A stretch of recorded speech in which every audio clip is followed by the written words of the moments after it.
غزال الشيب.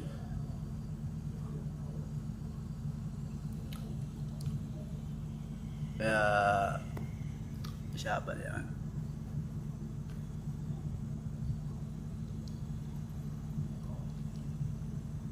نريد الاستخارة الشاب، كل واحد يدي في قلبه اللي يبغى زوجته رجاله، اللي يشتي يكون باربولي، اللي يشتي رئيس فلان، واللي يشتي يعني حزب فلان، واللي يشتي انفصال، واللي يشتي حسب المزاج. وهذا يعني استخارة هي الحاجتين، يا واحدة انفصال ويا يعني تختار 2 رؤساء